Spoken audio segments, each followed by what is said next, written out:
Assalamualaikum warahmatullahi wabarakatuh. Alhamdulillahirabbil alamin. Hamdan katsiran tayyiban mubarakan fihi. Kama yuhibbu rabbuna wa yarda. Asyhadu an la ilaha illallah wahdahu la syarika lah. Wa asyhadu anna Muhammadan abduhu wa rasuluh. Allahumma shalli ala Muhammad wa ala alihi wa sahbihi wa tabi'in ajma'in. Amma ba'du. Allah ta'ala ya ayyuhalladzina amanu taqullaha haqqa tuqatih wa la tamutunna illa wa antum muslimun. Wa qala Rasulullah sallallahu alaihi wasallam, ittaqillaha haitsu ma kunta wa atbi'i sayyi'atal hasanata tamhuha wa khaliqin nasa bi khuluqin hasanin. Wa qala aidan ma yuridillahu bihi khairan yufaqihu fid-din. Hadis Al-Qur'an yang saya muliakan pengurus Yayasan Al-Munawwarah yang saat ini yang sudah hadir sholat dan Ustaz Soleh, Ustaz dan Ustazah yang saya hormati, utamanya Kepala Sekolah SD, RA, Madrasah, dan PAUD, para asatidz dan asatidzah, serta para karyawan yang berada di lembaga pendidikan Islam Al-Munawwarah Makassar. Pertama, marilah kita memanjatkan syukur alhamdulillah kehadirat Allah Subhanahu wa taala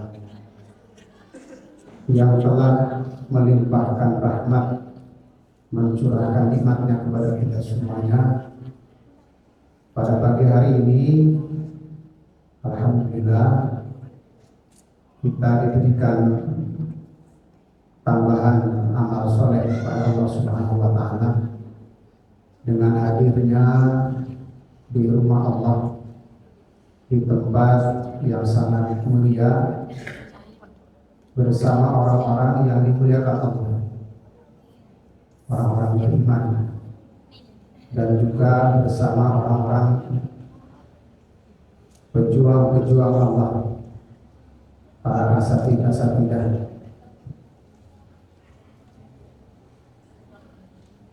Harapan dan permohonan kita kepada Allah Subhanahu wa taala, kehadiran kita di sini untuk mengikuti rangkaian pengajian yang dikemas dalam ceramah-ceramah, mudah-mudahan akan menjadi lebih dekatnya kita dengan Allah Subhanahu wa taala.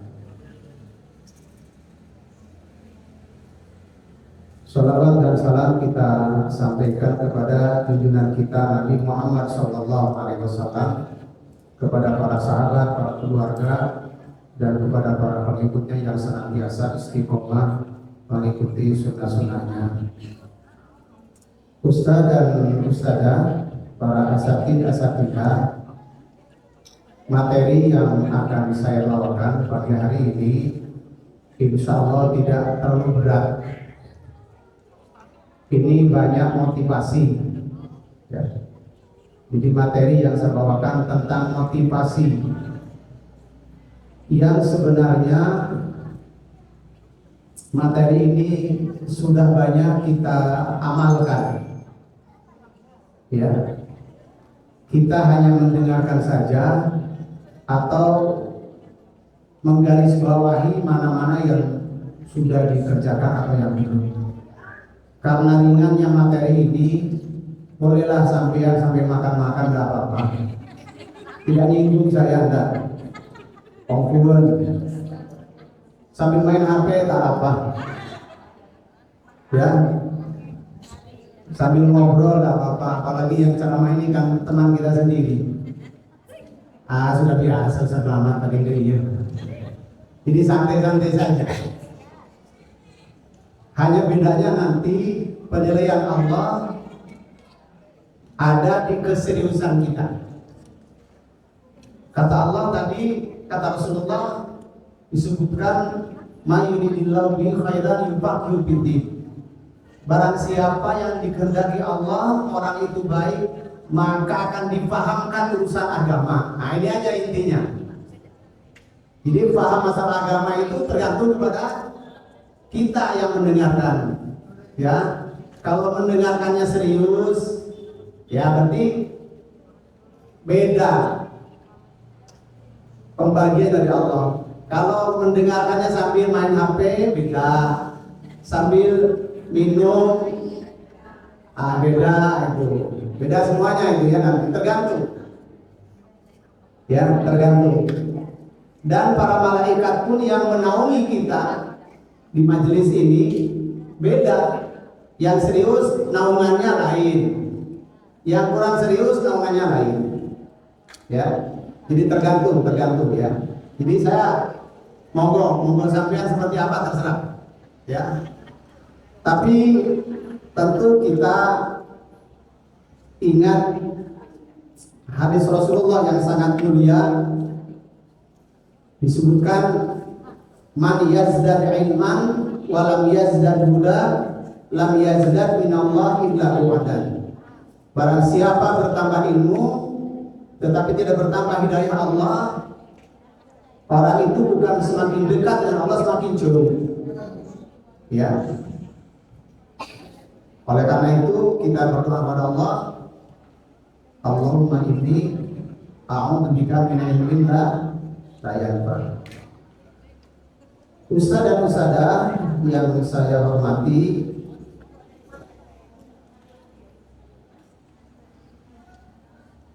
hidup kita di dunia ini ustaz,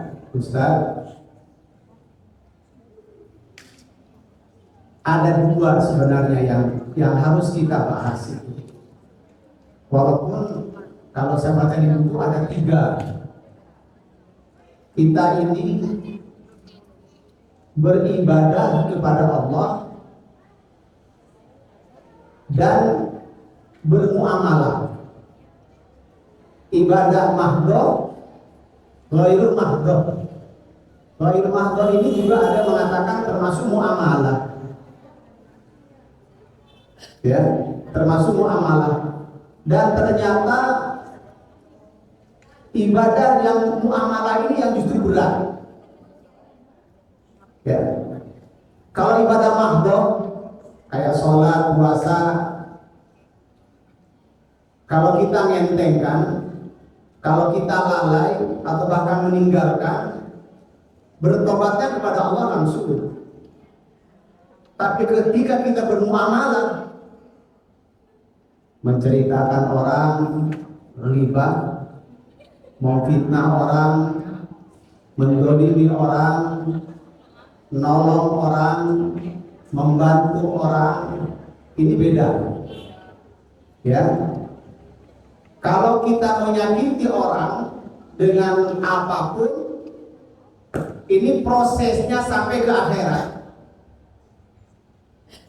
Kalau kita tidak minta maaf atau menghalalkan di dunia, kalau minta maaf baru selesai. Kalau kepada Allah dosa kita kan cukup bertobat, tapi kepada manusia gak cukup bertobat. Kata ulama, bertobat bagaimanapun kalau kita tidak menghalalkan kepada sesama, itu akan Allah kejar sampai ke akhirat. Dan kelak di akhirat, bayarannya kalau tidak minta maaf, bayarannya adalah amal kita menjadi bayaran. Ya. Oleh karena itu, kalau sampean sering menggibah orang, ada syaratnya, perbanyak amal. Pola-pola amal kita diterima. Saya senang sekali kalau menggibah itu. Mutakibah saya pengen saya tak kerja. Bener apa tadi saya ya? Baca tetangga itu, bu, bentar, lama. Itu dari itu biasa. Apa? Di kesediaan berentang, bentar. Allahnya bro, itu sudah riba. Ya, itu kalau kita tidak minta maaf, ya heran. Muamalah ini sangat dicintai oleh Allah. Ya, begitu juga kalau muamalah itu menimbulkan sakit orang, sangat dibenci oleh Allah. Salah satu contoh usaha, ini hadisnya ini. Hadisnya luar biasa ini. Rasulullah bersabda begini. Ini wa qala sallallahu alaihi wasallam man sarrahu ayyunjahullahu min kurabin yaumal qiyamati falyunaffis an ma sirin aw yalla anhu. Rasulullah bersabda, barang siapa ini kalau berbuat baik dengan seseorang, dengan saudara kita, saudara-saudara, barang siapa merasa senang karena diselamatkan oleh Allah dari kesulitan hari kiamat. Tolong ini Ustaz, walaupun sambil makan, coba didengar. Ya. Barang siapa merasa senang karena diselamatkan oleh Allah dari kesulitan hari kiamat, maka hendaklah ia memberi kelonggaran kepada orang yang berutang atau membebaskan sebagian utang padanya. Kalau saya bahasakan dengan bahasa kita, kalau kita memberikan kelonggaran kepada saudara kita yang berutang kepada kita, atau membebaskan sebagian atau semuanya, maka Allah akan menyelamatkan kita kelak di akhirat dari kesulitan akhirat. Bayangkan, pekerjaannya kecil, upahnya besar. Hanya memberikan kelonggaran kepada saudara kita yang minjam utang, yang minjam uang kepada kita. Berapa nilai nominalnya? Tergantung. Mau 10 juta, mau 1 juta, mau 100.000, tergantung orang meminjam kepada. Di sini tidak disebutkan nominalnya. Yang penting ada orang datang kepada kita, misalnya pinjam uang 100, janji bulan depannya belum bisa mengembalikan, apa kata kita? Iya, tak bangun, belum punya, ada apa-apa, bulan depannya lagi. Dengan kata ini Allah akan membebaskan, menyelamatkan kita dari kesulitan akhirat. Bayangkan ini. Pernah kita dipinjami uang sama orang? Pernah. Berapa? 10.000? 50? 100? 200, tergantung. Bayangkan saudara, kalau sudah tahu hadis ini, besok sampai di sekolah, siapa sehingga presiden di sekolah ya, betul? Untuk mendapatkan pahala ini, ya. Dan ingat, kalau ada orang datang kepada kita pinjam uang yang tidak besar, sesungguhnya Allah akan menyelamatkan kita kelak di akhirat. karena uangnya ada, kemudian kita dilapangkan hati kita untuk meminjamkan uang. Tidak mungkin kalau Ustaz lihat saya pinjam uang 5 juta, tidak mungkin. Bukan sudah lihat tidak punya, tidak mungkin. Paling 100, 200 kita kasih, pahalanya Allah akan menyelamatkan kita dari kesulitan akhirat. Hadisnya sahih ini, tidak main-main ini. Makanya ketika zaman Rasulullah, Qatadah itu langsung menagih ke orang yang punya hutang kepada dia dan dipraktekkan ini sama Qatadah.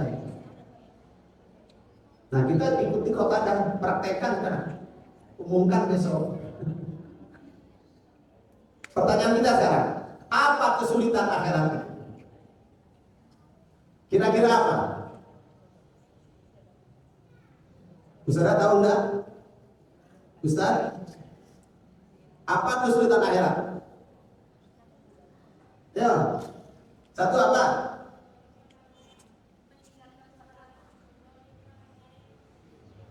Kesulitan akhirat. Kesulitan kelak di akhirat kita ini apa?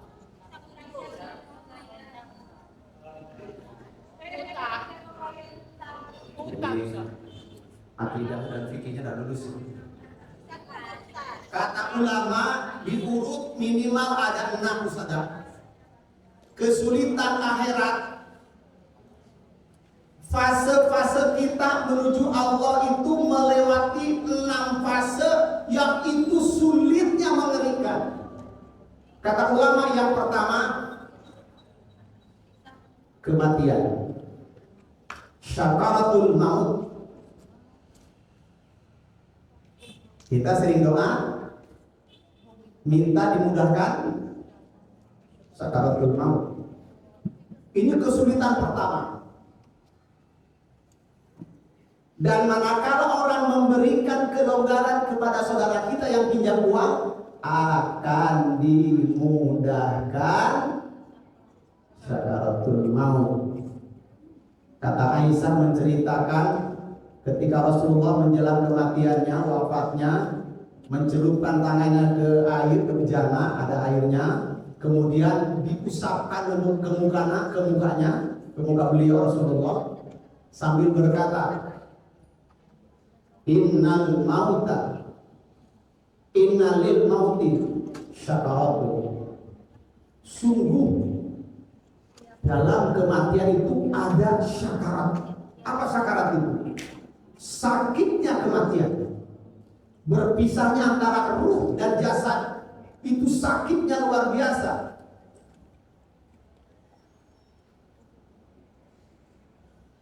Kata salah satu sahabat menyebutkan, Ibnu Umar menceritakan bahwa sakitnya syakaratul maut itu seperti setangkai pohon yang semuanya duri-duri. Pohon semuanya duri-duri, katakanlah setengah meter, masukkan ke tenggorokan, kemudian dicabut sekaligus. Itu salah satu sakitnya sakaratul maut. Walaupun hari ini mengatakan ada yang lebih sakit ketimbang ditebas dengan 70 kali pedang. Ini kesulitan pertama. Kesulitan kedua, alam kubur. Bagaimana mengerikannya alam kubur? Kata Rasulullah, kalau saya ceritakan kamu tentang alam kubur, tidak mungkin kamu bersenyum terbahak-bahak. Jadi kalau cerita alam kubur sekarang, aku masih ada yang makan.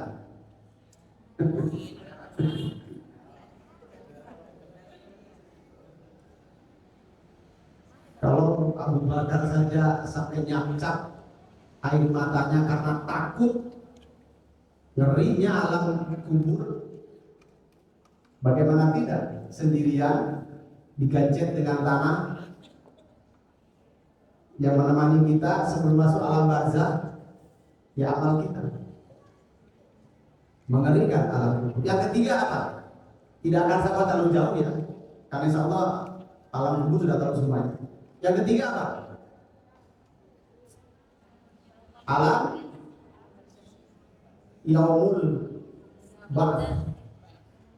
Apa itu? Kebangkitan. Bagaimana ketika kita dibangkitkan? Di alam mahsyar yang keempat. Dibangkitkan di alam mahsyar yang ketika bangkit orang sesuai dengan ketika hidup di dunia. Yang jelas di situ kalau kaum laki-laki dan mungkin perempuan pun tidak berpakaian, tidak sunat, dan tidak peduli karena saking mengerikan.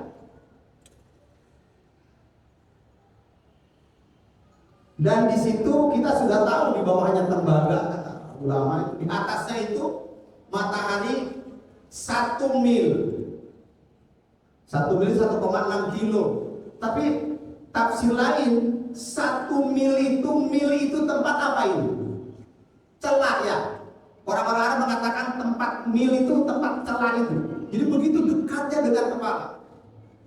Dibayangkannya sekarang ribuan jutaan kilo, matahari satu kena kulit kita, berubah kulitnya jadi coklat kan.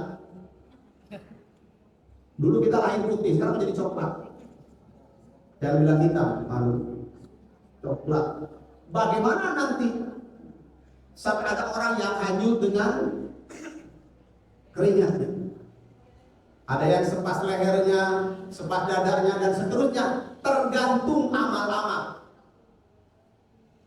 Kemudian diteruskan dengan pembalasan. Amal baik, amal buruk. Lihat ke kiri, lihat ke kanan. Kalau amal buruk semuanya, maka lihat ke depan itu neraka. Setelah itu mizan, pertimbangan. Berapa ratus atau juta tahun kita menunggu untuk ditimbang. Sebelum ditimbang kita melihat amal kita seberapa banyak. Karena sekarang sholat kita kadang-kadang banyak mikir, yang sholat di rumah ibu-ibu banyak mikir macam-macam, tidak khusyuk. Walaupun kita berharap semoga Allah menerima semua amal kita. Dan yang terakhir, yang keenam, meniti jembatan Sirat. Ini kesulitan ini, kata Rasulullah tadi, akan diselesaikan oleh Allah dengan kita memberikan kelonggaran kepada orang yang berhutang kepada kita. Bahkan disebutkan dalam sebuah ayat, wa in kana dzu usratin fanadhiratun ila maisarah wa an tasaddaqu khairul lakum in kuntum ta'lamun. Dan jika ada orang yang melakukan itu, artinya berhutang, menghutangkan pada orang lain, atau berhutang dalam kesukaran, kesulitan kita, maka berilah tangguh sampai dia berkelapangan. Artinya kalau kita nagih dengan penuh sopan, jangan menyakiti. Itu maksudnya. Syukur kalau dibebaskan sebagian atau semuanya. Kalau emang dengan uangnya tak boleh, minimal diberi kelonggaran untuk membayarnya. Dan nanti akan saya bacakan hadisnya. Kalau kita meminjamkan uang kepada orang, kemudian orang janji bulan depan, kalau bulan depan belum membayar, maka kata Rasulullah, kita seperti sodako sebanyak yang kita pinjamkan tiap hari. Pinjam hari ini, janji tanggal 1 Oktober. 1 Oktober tidak bisa, sudah tidak apa-apa, bulan depannya lagi aja, 1 November. 1 November tidak bisa mengembalikan orang itu, dan kita mengatakan ya tidak apa-apa, nanti bulan Desember. Maka bulan kedua kata Rasulullah, orang itu seperti sodako 2 kali lipat uang yang dipinjamkan. Jadi kalau kita pinjaman 100, kalau bulan kedua belum mengembalikan, kita sodako tiap hari berapa? 200. Kalau bulan ketiga belum bisa mengembalikan dan kita bukan membebaskan, yang membolehkan undur, maka kita sama dengan bersodako tiap hari 300 dan seterusnya. Luar biasa saudara ya. Ada yang punya tagihan? Gimana orang lagi nanti ke rumah? Bilang kan, ya ada apa-apa lah. Berapa utangmu? 100. Sudah bayar 50 saja. 50 pun tidak ada, ya sudah bulan depan 50, tidak apa-apa. Wa anta saddaqo khairun lakum. Luar biasa ya.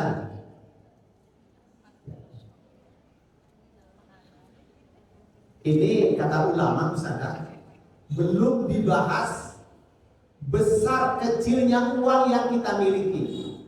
Artinya begini, kalau kita punya uang 500, ada orang datang ke rumah minjam 100, berapa persen yang kita pinjamkan?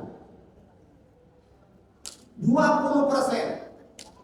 Ada orang punya uang 100 juta, minjamkan 1 juta, besaran mana dengan yang 100 tadi? Besaran yang 100. Di sisi Allah seperti itu. Yang dihitung itu uang yang tertinggal di kita. Punya uang 500, dipinjamkan 100, 20%. Punya uang 100 juta, dipinjamkan 1 juta, hanya 1%. Allah lebih menghargai orang yang 20% itu. Makanya kalau guru SD Al-Munawwarah kalau minjamkan 100 itu besar banget. Besar gitu. Bisa-bisa 30% gitu. 50%, ada 15% ya. Ini luar biasa. Bisa dari kesimpulan ini sebenarnya kita diingatkan oleh Allah lewat Rasulnya bahwa sesungguhnya kalau kita memberikan pinjam kepada orang, sesungguhnya Allah sudah menyiapkan tempat kita di surga. Perjalanan kita menuju Allah digampangkan oleh Allah. Jadi kalau ada orang sekarang pinjam uang ke kita di rumah, jangan cemberut. Alhamdulillah ada orang mau pinjam. Alhamdulillah. Masalah mau ngasih tidak urusan belakang. Ya, misalnya Ustazah Hajar, saya mau pinjam uang. Alhamdulillah. Mari masuk. Alhamdulillah ya Allah. Berarti Allah mau menyelamatkan saya. Ditanya sama, mau pinjam berapa kamu? Untuk apa? Cuma pinjam 50. Oh ada. Masya Allah. Luar biasa. Itu sesungguhnya Allah mendatangkan orang itu kepada kita. Ya. Jadi sekarang kalau ada orang datang ke rumah, jangan cember. Baik bawa rezeki atau mau ambil rezeki kita. Kalau kita lihat dari substansinya ini sebenarnya, ketika Allah menyayangi kita, salah satu di atas seperti itu. Ya, karena kita tahu bahwa kalau kita memberikan kelonggaran kepada orang yang pinjam uang kepada kita, sesungguhnya Allah akan menyelamatkan kita dari 6 kesulitan akhirat: kematian, alam kubur, kebangkitan, alam akhirat, alam mahsyar, pemberian pahala dan dosa, kemudian mizan dan siratal mustaqim.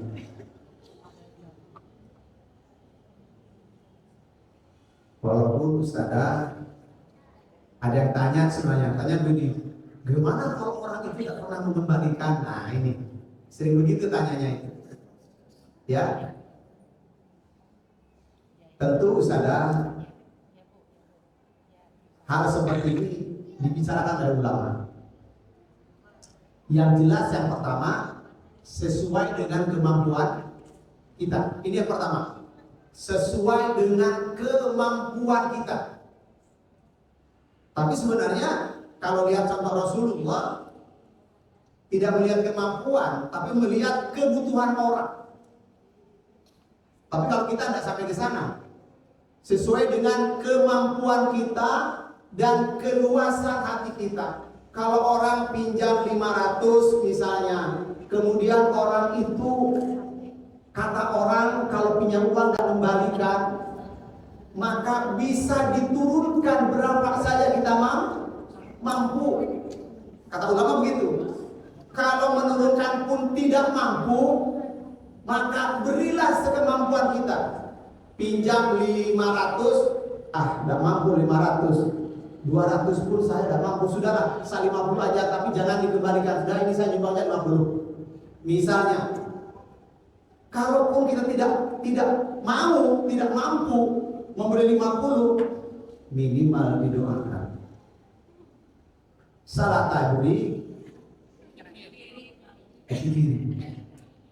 padahal orang itu datang kepada kita atas izin Allah untuk menyelamatkan kita dari kesulitan yang 6 tadi. Ya. Begitu saudara. Dan cara menagihnya pun memang harus penuh akhlak. Jangan sampai bengak-bengok, tetangga tahu semuanya, nagihnya tidak boleh. Apakah hanya urusan utang saja yang akan Allah selamatkan kita dari naungan aras? Ada hadis lain di sana, Ustaz. Ini sudah setengah jam ya. Kurang seperempat jam apa kurang setengah jam? Kurang seperempat ya. Kata Rasulullah, ini Ustaz, kalau tadi untuk yang punya utang, untuk yang punya uang, dan yang punya keluasan hati. Karena banyak orang luas uang, hatinya sempit, pakun cerek kereket. Na'udzubillah ini dari semua kita tidak termasuk. Apa kata Rasulullah?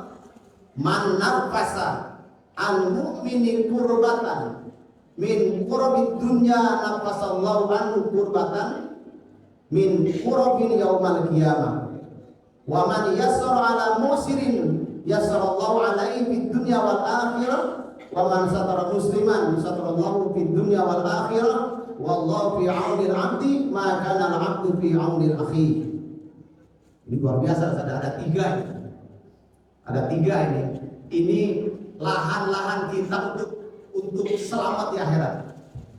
Kata Allah, kata Rasulullah, barang siapa yang meringankan sebuah kesusahan atau kesedihan, apa aja kesusahan, orang kan ada kesedihan, ada masalah anaknya melar, bener, tak dipesek, bener, susah anaknya melar, anak melar susah tak susah, tak dipesek susah tak susah, suami melar susah tak susah, tak susah. Oh maaf, tidak. Apa kata Rasulullah? Barang siapa yang meringankan sebuah kesusahan atau kesedihan seorang mukmin di dunia, Allah akan meringankan kesusahannya pada hari kiamat. Ustazah, yang 6 tadi, fase-fase menuju ketemu Allah, 6 tadi membuat kita susah apa tidak? Susah enggak? Jangan 6 Ustazah, mikir urusan kematian pun susah kita ini. Ya, gimana kita nanti kalau mati ya?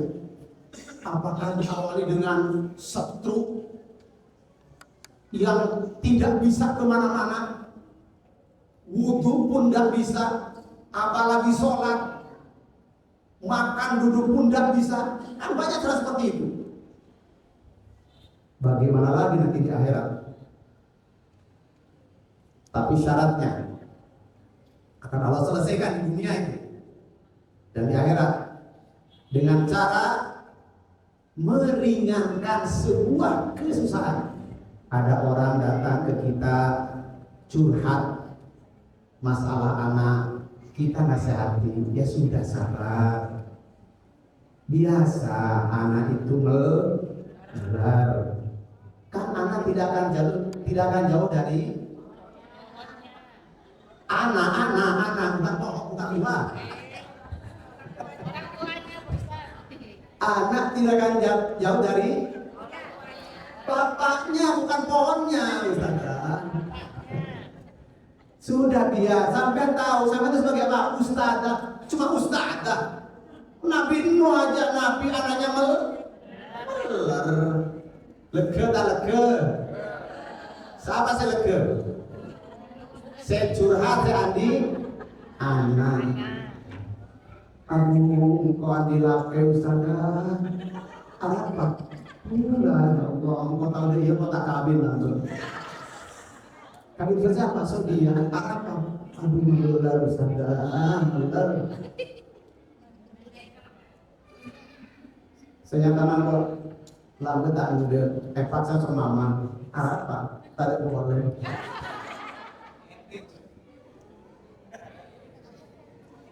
Pas yang dicurhati bilang, sampean tahu Fir'aun. Iya, Fir'aun itu lebih melek ketimbang suami sampean. Istrinya Siti Asia, istrinya masuk, bukan masuk surga, saudara, pemimpin bidadari di surga.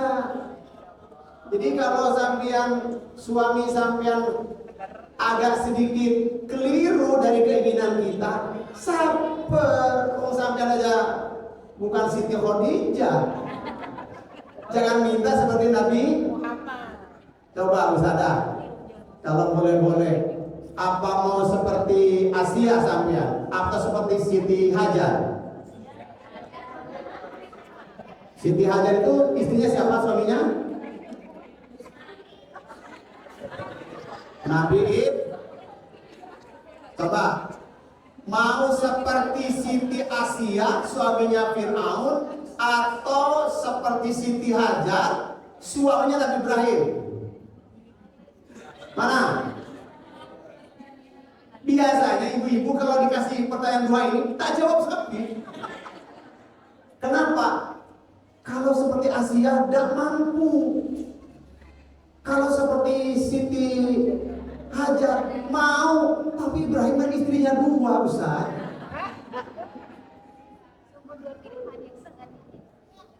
Jadi Masya Allah, Allah akan menyelesaikan atau memudahkan kesusahan kita pada hari kiamat dunia dan akhirat.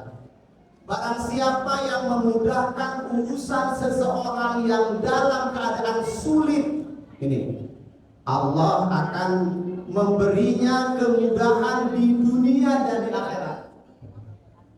Luar biasa ya saudara.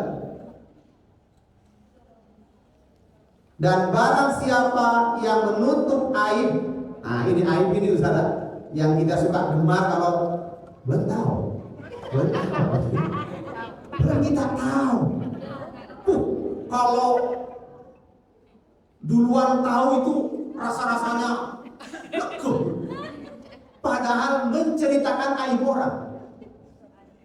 Barang siapa menutup aib seseorang, Allah pun akan menutup aibnya di dunia dan di akhirat. Bayangkan saudara. Luar biasa Anda. Tutup aib orang. Jangan dibongkar.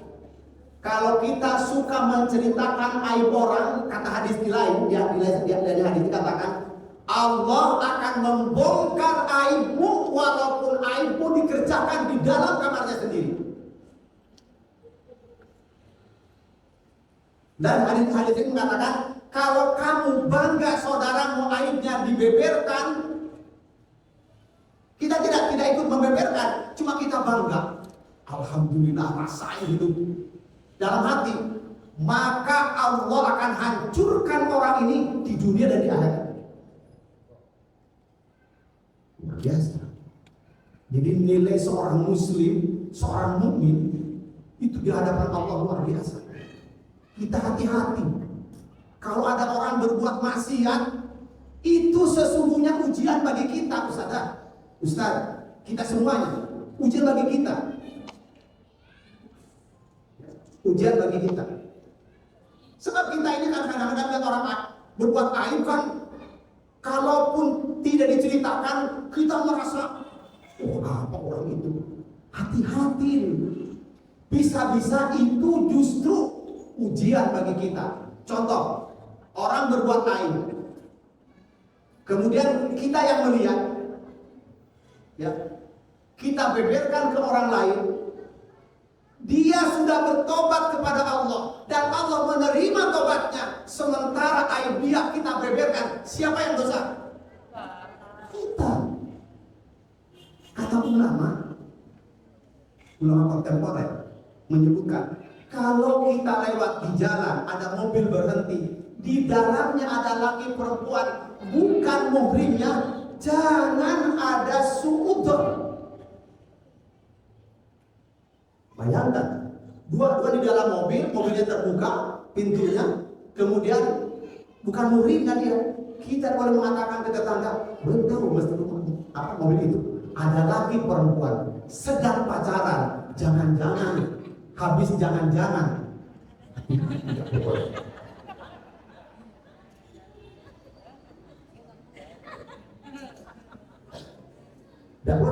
Tidak boleh suud. Takut dia sudah kawin.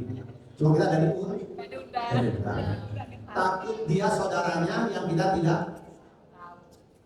Soalnya ini sering melanda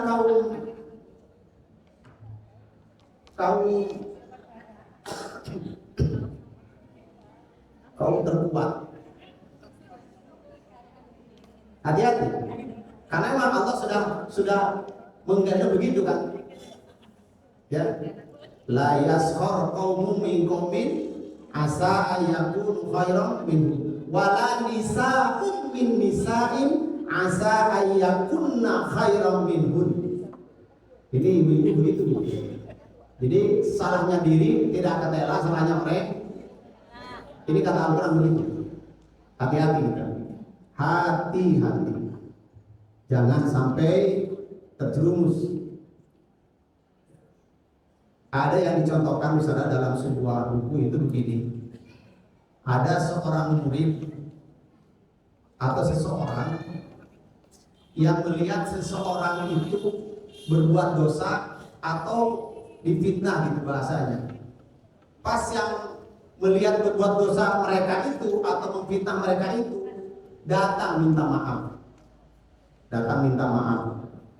Kemudian kata yang difitnah atau yang berbuat dosa itu, atau difitnah gimana saya tidak pas jelas itu.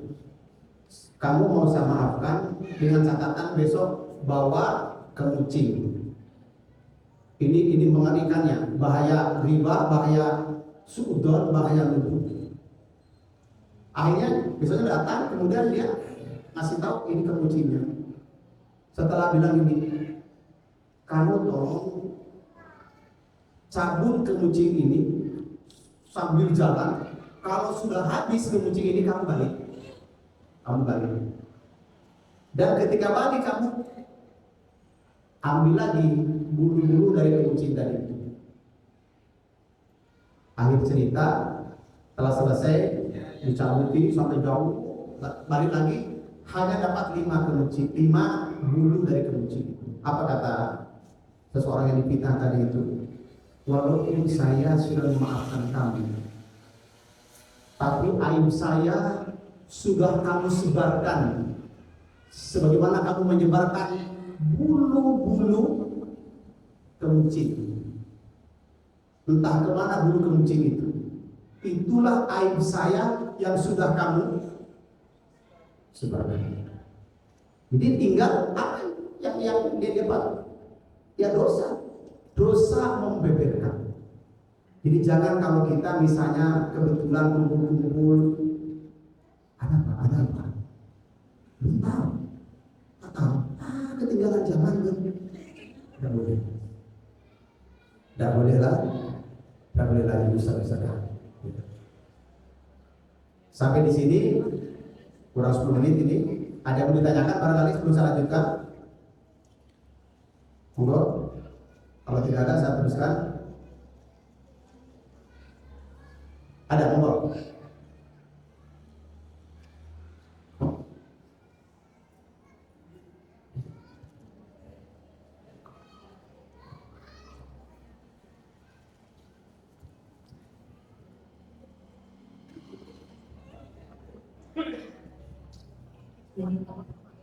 Bismillahirrahmanirrahim. Ustaz, ada dua hal yang ingin saya tanyakan. Pertama untuk soal gibah ya. Misalnya saya ada di posisi penggibah ataupun saya ada di posisi yang digibahi. Nah, penggibah ini sudah minta maaf ya. Tapi tidak dimaafkan. Dia bilang seperti ini. Saya tidak mau memaafkan kamu karena akibat dari omonganmu itu kemana-mana seperti tadi itu gimana hukumnya dia itu? Dia kan sudah minta maaf, mungkin setelah mendengar ceramah Ustaz dia minta maaf gitu misalnya. Tapi si yang digibah ini sudah terlanjur sakit hati, satu itu. Nah, itu bagaimana yang menggibah dan bagaimana yang digibah jika memang di hatinya itu seperti ini. Kalau misalnya bahasa Maduranya mau temu urusan akhirat kan bisa gitu ya. Jadi dari saking keterlaluannya gitu sampai yang digibahi ini dari itu. Jadi tidak mau temu akhirat kan gitu. Diancam. Iya. Kemudian masalah hutang Ustaz ya. Kalau sudah dengar tadi ceramahnya Ustaz, kita akan terbebas dari kesulitan di akhirat. Terus kita memberi utang ke orang. Ingin dapat keringanan nanti di akhirat, biarkanlah gitu misalnya. Tapi masalahnya sepertinya orang yang berhutang itu kok lebih kaya gitu daripada dihutangi Ustaz gitu. Jadi kita ngelihat gitu, ini kok udah bayar hutang, saya sudah tadi berapa kali ngelihat tiap hari dia itu misalnya belanja, check out di toko oranye ya misalnya Ustaz gitu. Terus kayak kita misalnya kita kayak menghemat gitu, mau makan enak aja mikir gitu Ustaz ya. Itu gimana itu? Jadi apakah kita harus merelakan hutang kita kepada orang-orang yang lapang gitu Ustaz? Ya, apa hadis itu hanya berlaku kalau orang-orang itu tidak mampu gitu. Makasih Ustaz. Jazakallahu khair. Assalamualaikum warahmatullahi wabarakatuh. Yang kedua dulu, sebenarnya yang kaya menghutang ke yang miskin lah, itu bahasanya. Sebenarnya Ustaz, dalam agama itu orang kaya itu bukan orang yang banyak uang. Salah. Orang kaya itu adalah orang yang senantiasa cukup, merasa cukup dengan yang ada yang diberikan Allah, tidak melanggar aturan Allah dengan cara datang ke bank, pinjam atau beli. Banyak sekarang seperti itu. Nah, ini sebenarnya akan saya bahas sekarang ini. Ya. Jadi orang kaya itu orang yang merasa cukup dengan karunia Allah. Qanaah lah bahasa kita. Ya.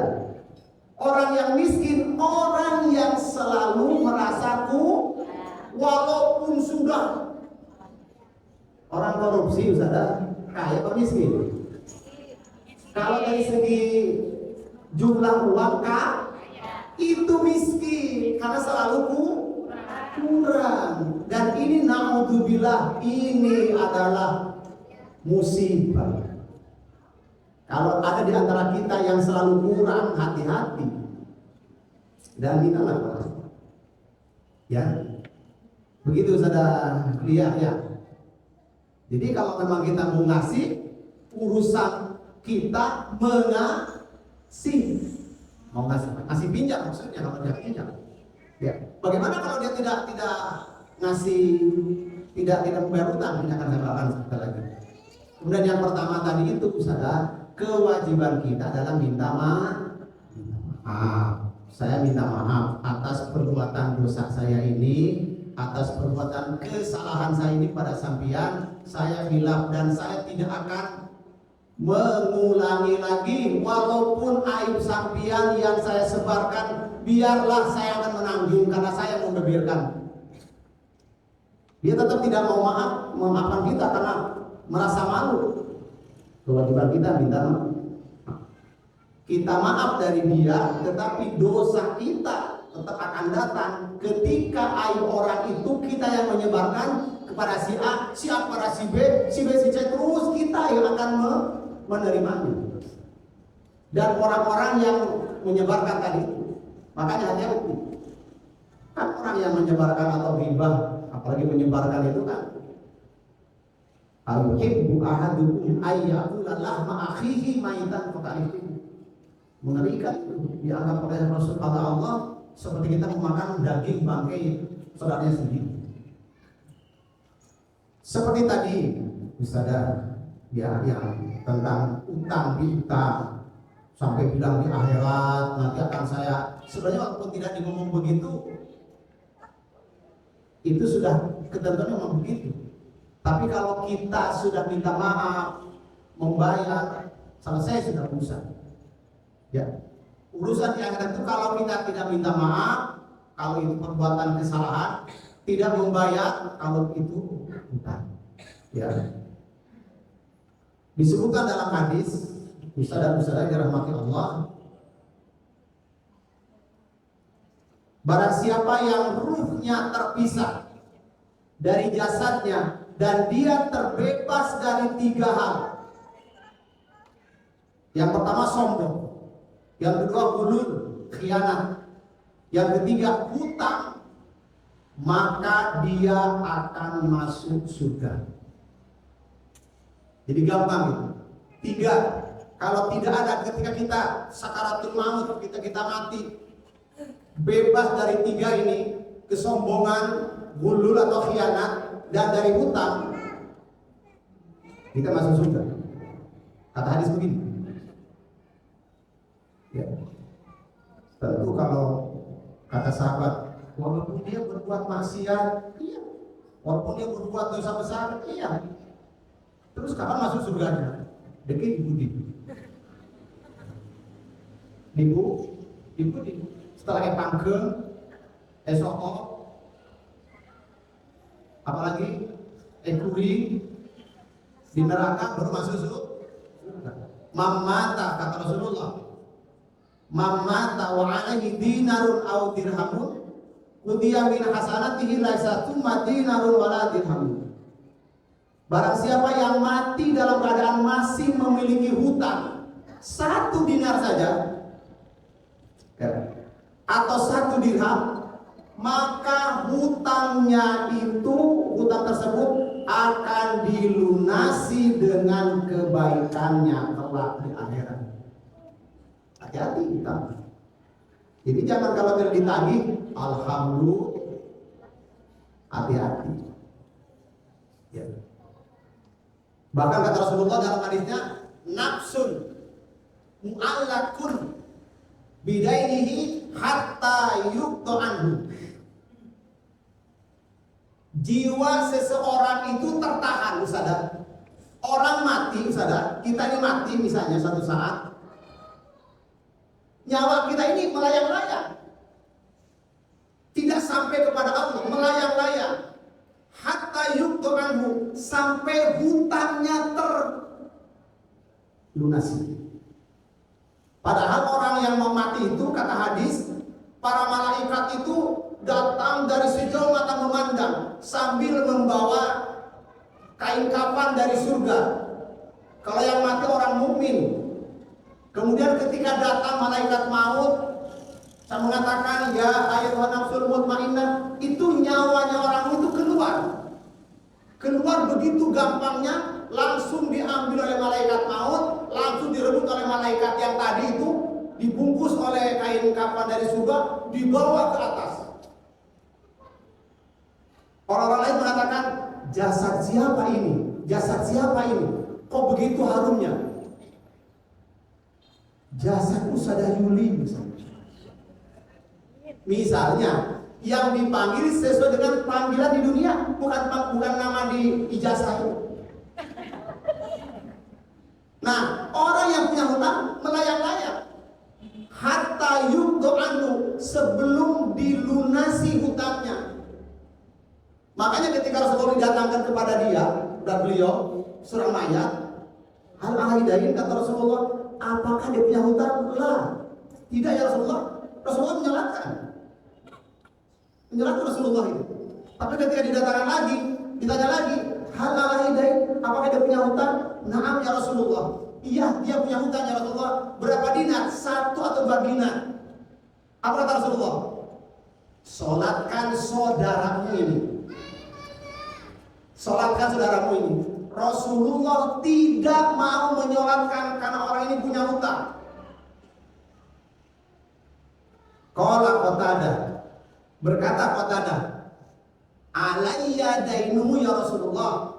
Ya Rasulullah, saya yang membayar hutangnya. Maka Rasulullah menyolatkan. Rasulullah tidak mau menyolatkan orang yang punya hutang. Makanya kita kalau mau menyolatkan mayat, itu keluarga harus tampil bilang, itu orang tua yang meninggal, anaknya tampil.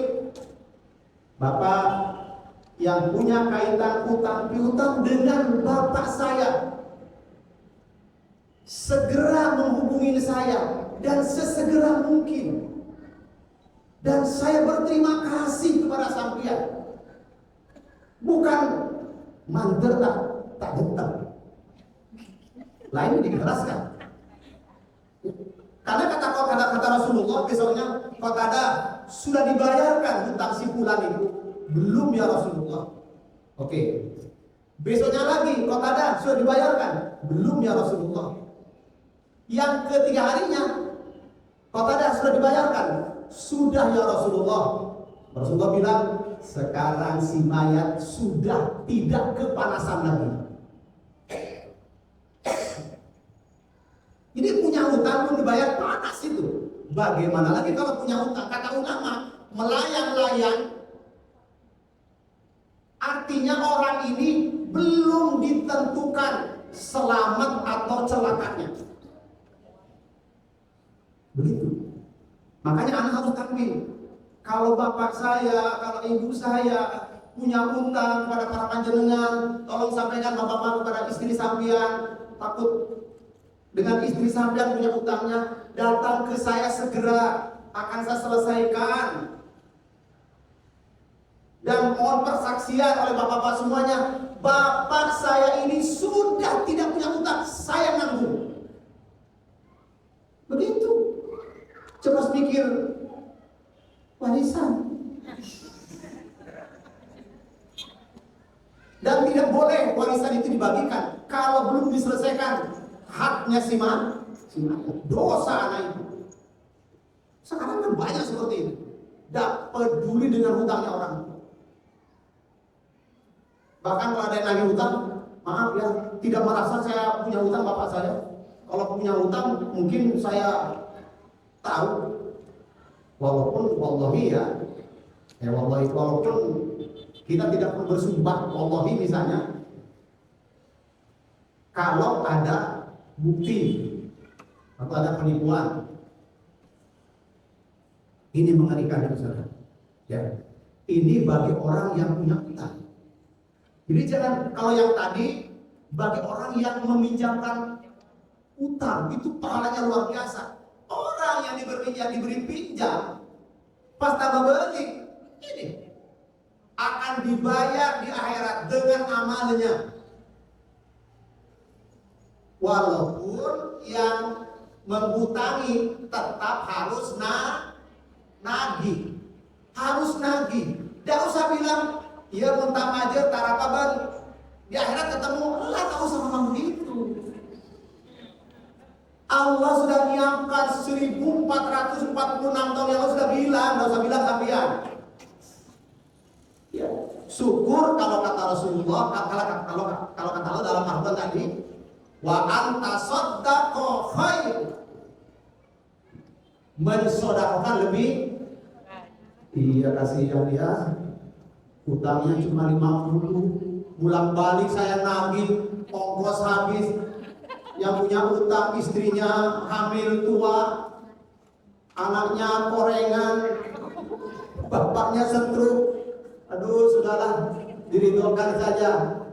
Kalau kita ridhokan, Allah akan menyelesaikan 6 masalah kita kelak di akhirat di hari kiamat. Dan ustadzah, bagi orang yang menghutang kemudian ada niat tak mau bayar, ada seperti itu. Ada kuahnya seperti itu. Dalam hatinya ada, engkau pinjam tapi bila Pak bisa beli. Kadang-kadang untuk bayar hutang itu berat, macam pesanan banyak. Ada seperti itu. Memang warna-warna manusia ini. Ya. Memang katanya seorang ustaz, paling enak ini kita apa? Ngutang paling enak. Ya, paling susah pengalaman.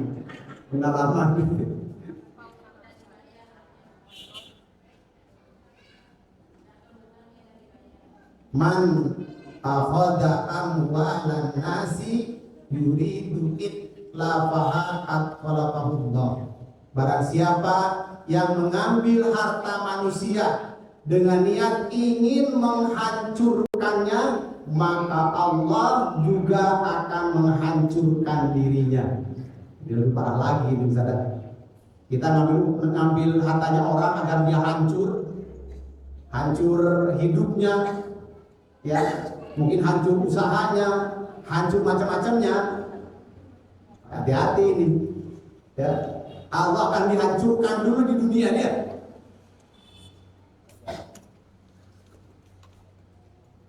Ayyuma rajulin yadayan mudainan wa huwa mujmi'un alla yuwaffiyahu iyyahu laqiyallahu sariqan.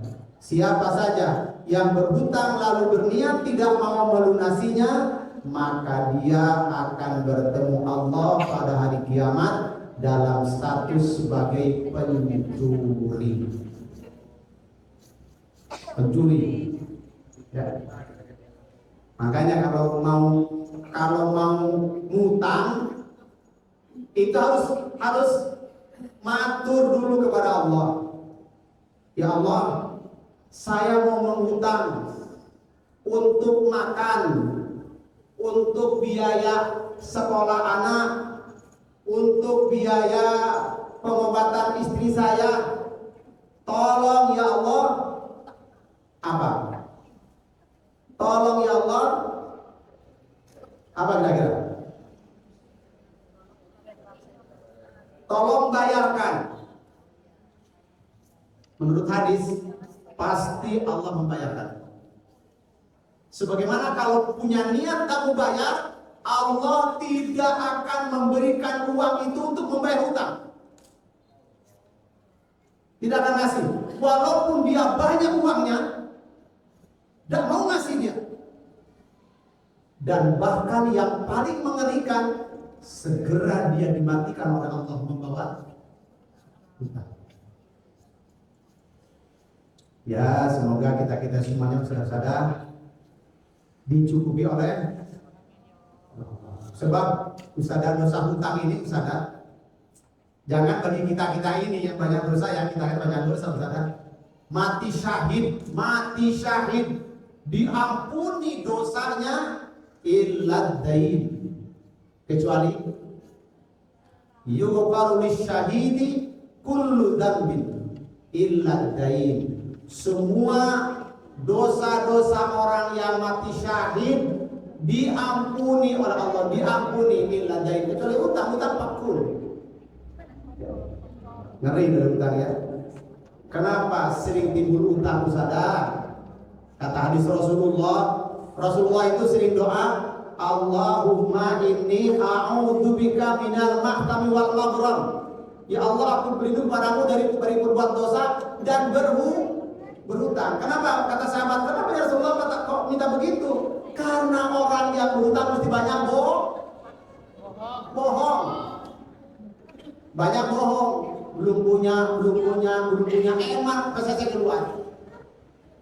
Semoga kita semuanya dilindungi oleh Allah. Amin ya rabbal alamin. Insyaallah cukup saya 1 jam lebih 5 menit ini. Ada yang mau tanya lagi? Tidak ada ya? Cukup ya? Ya hampir dulu ini saudara. Dan mari kita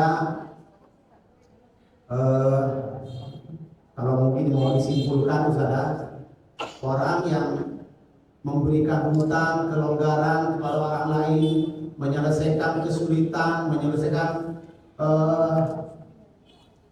aib orang lain, janji Allah akan menyelesaikan urusan kita kelak di akhirat. 6 kesulitan, ingat saudara, pahalanya luar biasa ini. 6 kesulitan: kematian, alam kubur, dibangkitkan, alam mahsyar, pemberian